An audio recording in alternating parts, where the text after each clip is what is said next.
With time, as you do much plate jointing, your blade will get dull and also it will get gunked up. It's very normal, it's nothing spectacular.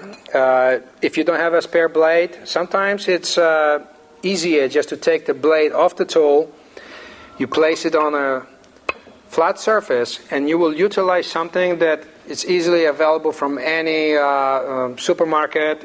It's called Easy Off. Believe it or not, it is the best thing to take off any debris off the blade.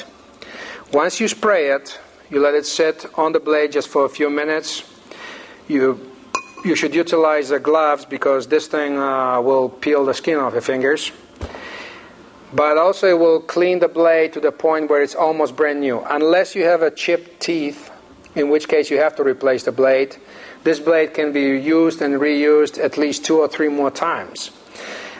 Those things are not very inexpensive, so obviously taking care of those will save you money. Thank you.